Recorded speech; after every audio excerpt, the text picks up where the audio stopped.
Silence is golden. Honesty is the best policy.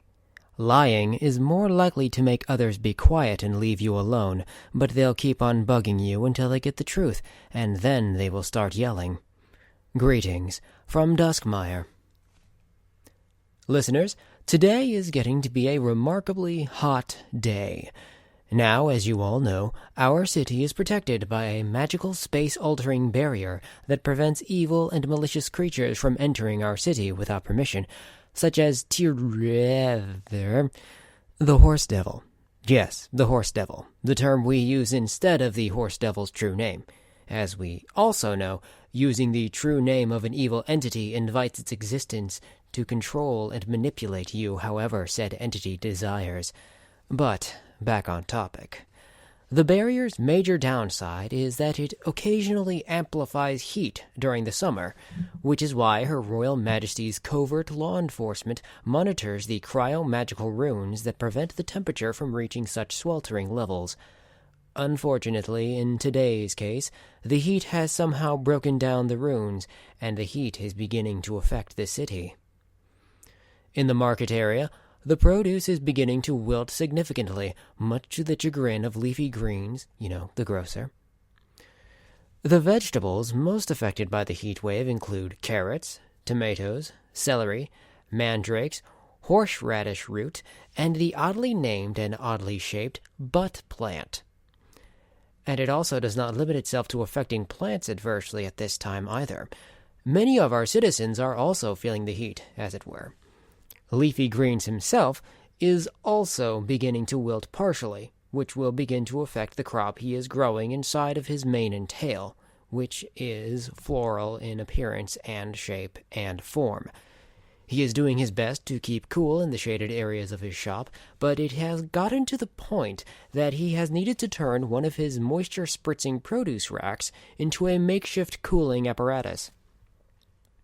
And sadly, he is not the only one whose place of business is being affected adversely. SoftServe, the owner of the local ice cream shop, Hatchet, has had a remarkably rough time keeping her product cold enough to be enjoyed by the massive throng of citizens. The heat has gotten to the point that any ice cream taken outside completely melts within 5 seconds of exposure, so there is a bit of a line. Oh? Thank you, Skitterflitter. Listeners, I have a quick update on the throng of individuals at the ice cream shop, Hatchet. Fructose Syrup, this station's favorite young filly, has been asked to assist SoftServe in the shop to help better serve everyone in line by running back and forth between the back freezer and the front serving areas to refill the SoftServe machine with the ice cream mix, made predominantly of raw cream, natural agave sugar, and carcinogen counter-enzymes.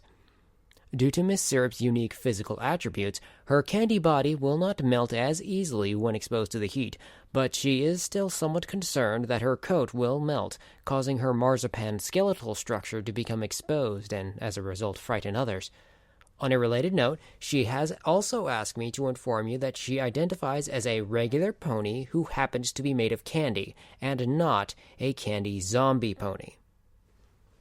And while we are on the subject of corrections, the station would like to make some more of them, is related to previously aired grievances and mistakes. Let's see. Here we go. First, the smooze is a transparent bright green, not a light purple with a massive number of retinaless eyes floating among its surface. Next, we mistakenly referred to a previously mentioned Crystal Soul Eater as Larry Leroy out on the edge of town, instead of their actual name, Crystal Soul Eater. The reverb is intentional as a part of the pronunciation. Also, Crystal Soul Eater does not live on the edge of town, as we are a city, and they also live next door to the Gilded Ribbons Prance Academy, which is closer to the middle area of the Forbidden Entertainment District. Next, during the previous broadcast, I had apparently gone to work with a case of throat Twitter mites. This usually doesn't affect my duties, however, there apparently was an additional Twittermite in the broadcasting machinery in the Forbidden Room on the 37th floor, and the electrical impulses caused a cognition-based malfunction. As the problem was corrected, the Twitter mites that had buried themselves into my craw evacuated in 2 separate points in the broadcast's final minutes, giving the impression that I was choking or being strangled by an unknown entity. I apologize if you were worried for my health at the time. I am completely fine now. Next, the land of Here There Be Griffins is actually known as Griffinstone. However, it is still full of terrible and rude creatures that are incapable of rational thought. Next, we have previously mentioned the Covert Law Enforcement High Commander as the Covert Law Enforcement Commander, which is a completely different job with different requirements and duties. And finally, the pet cloud of leafy greens, the grocer, is in fact dozens of meters in diameter instead of just 2. It also glows in a myriad of colors that changes from observer to observer, and rains dead plant life on unsuspecting individuals and places of business. On a related note, Leafy Greens would like to request that everyone return the deceased floor to him in order to contribute to his composting project. Back to the news again.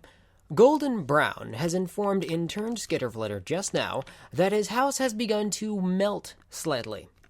This is due to the fact that his home is made entirely of solid gold, and the increase in heat has made the mineral more malleable, resulting in the domicile to begin to partially collapse in upon itself from its own weight. Oh, well, wait. Yes? I see. Thank you. I have just received an update just now. Golden Brown has used his magical abilities to place pillar supports made of solid diamond around the house to further prevent any more collapsing. However, the external decorations have already melted into golden wads of metal. On a related note, his decorations have been declared as having eminent domain for 3 weeks, which essentially means that anything that has touched or merged with them now officially belongs to Golden Brown, whether this is an inanimate or animate object. We apologize for any confusion. And now, a look at the community calendar.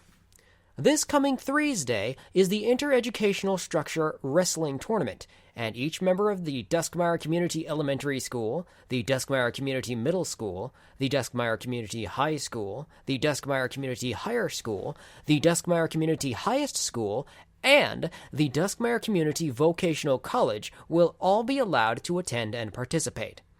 However, those taking classes in the Duskmire Community Re-Education Center are permitted to attending or participating before their radical ideologies are corrected.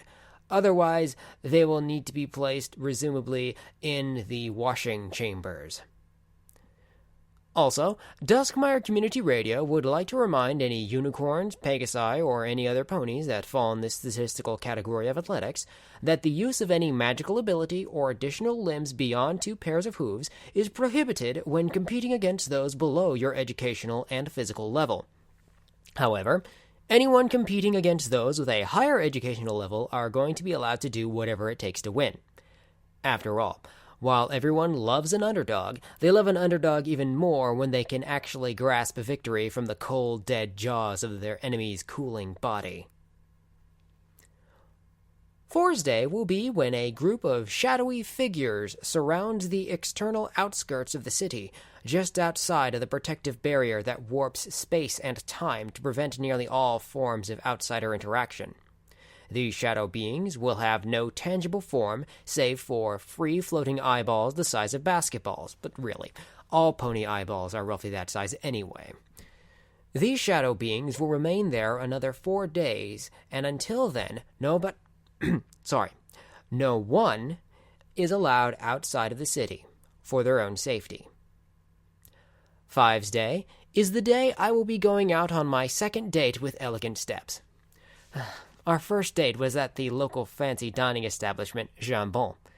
I think it's French for lovely dating spot, and it certainly didn't disappoint. I recall it very clearly. We came to in a room that was devoid of any decoration, save for 2 chairs, a table, no room corners, and a single chandelier made of phosphorescent green ichor. As her very mildly attractive brother Trocadero stated before, she was in fact wearing black tights, black slippers, a black skirt, and a black masquerade ball mask, which is the official Duskmire dance teacher's uniform. We each took to our meal of prosciutto and sautéed hay, after showing the waiter our appropriate B-class meat consumption licenses.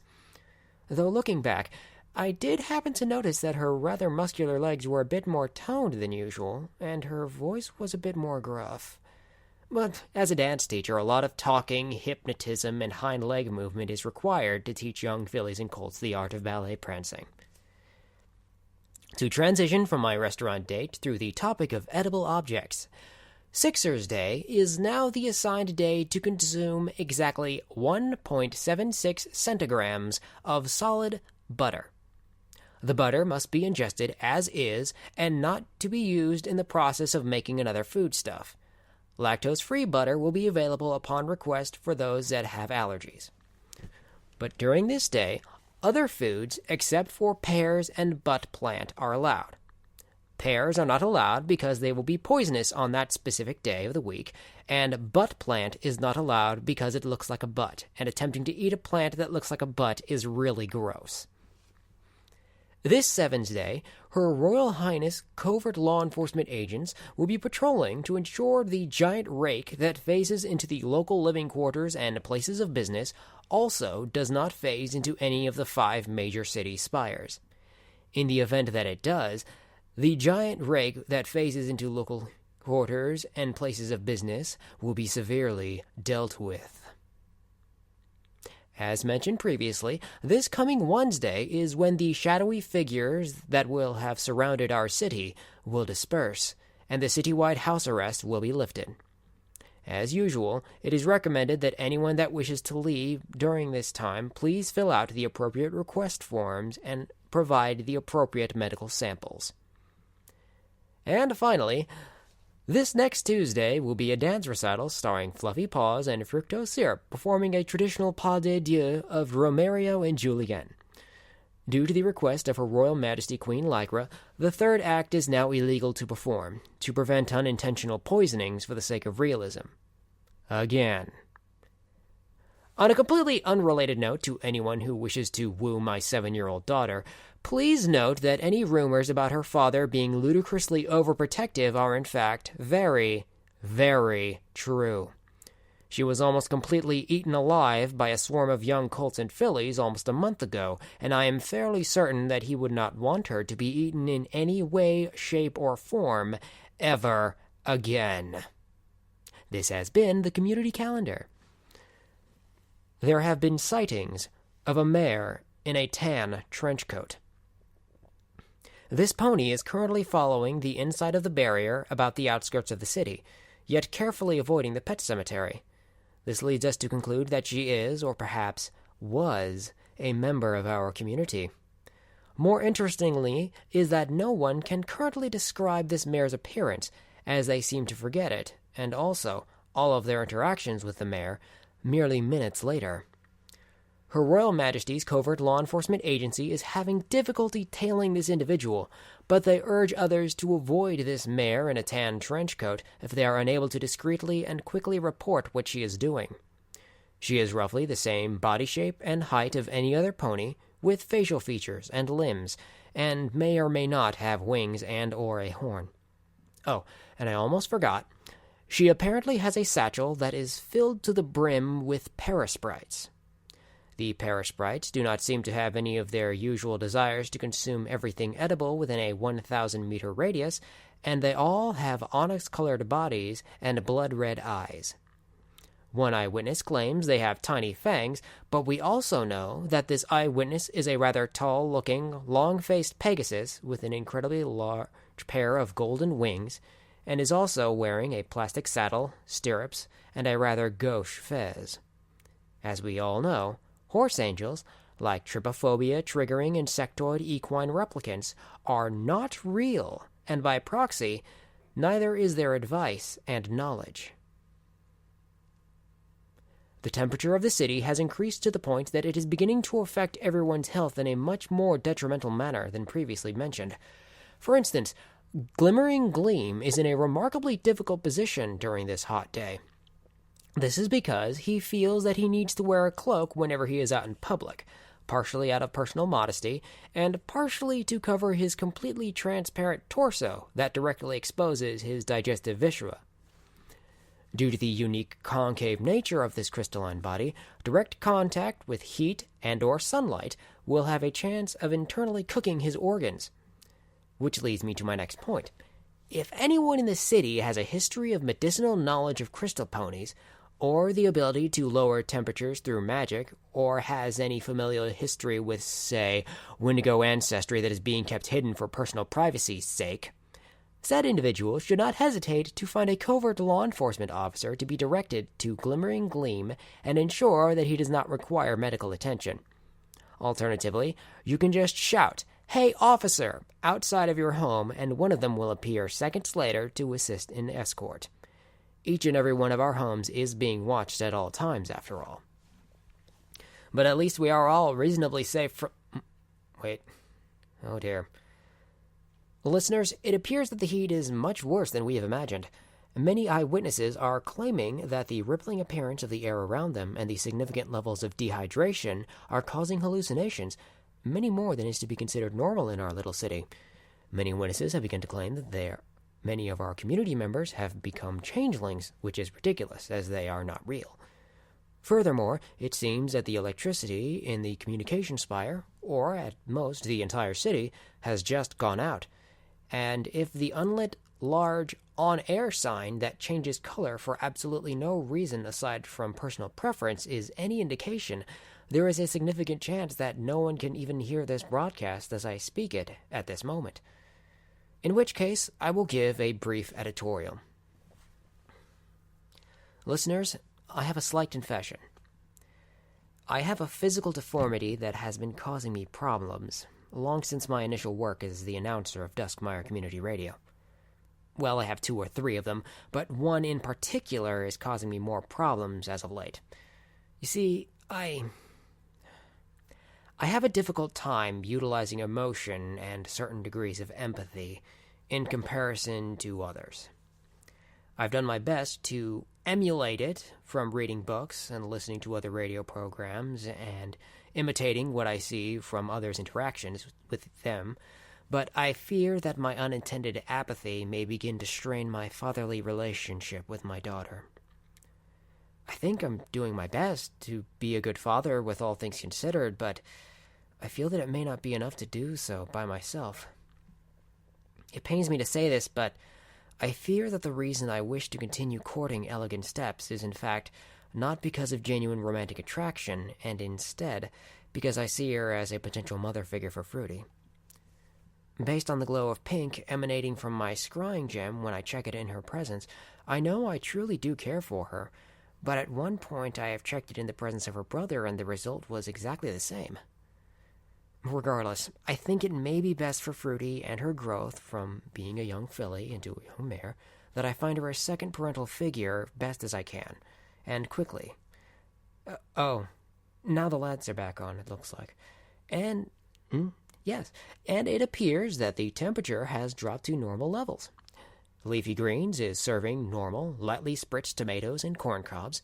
Soft Serve is serving her patented French vanilla gelato by scooping it out from her main. Golden Brown's house is being reformed as we speak by thousands of tiny black spheres with wings.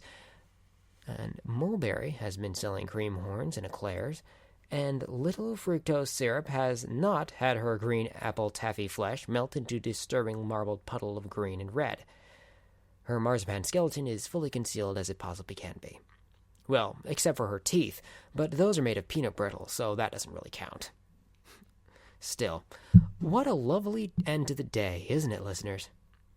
Stay tuned next about what the future holds, only to be too late to make the necessary decision needed to optimize the fulfillment of your life's dreams. Good night, Duskmire, and good morrow. Greetings from Duskmire is a fan podcast inspired by the television series My Little Pony, Friendship is Magic, and the internet podcast Welcome to Night Vale. Greetings from Duskmire is produced and written by Jordan Hofling. The voice of Duskmire is also Jordan Hofling. My Little Pony, Friendship is Magic, and all past and future iterations of the My Little Pony franchise are owned by Hasbro, unless otherwise changed by corporate buyouts. Welcome to Night Vale is produced by Commonplace Books and is created by Joseph Fink and Jeffrey Craner. If you like this podcast, thank you for managing to stick with me past the projected halfway point of the story I've planned at this time. If you do not, then you might be a masochist, seeing as how you have just spent over 20 minutes at this point listening to this.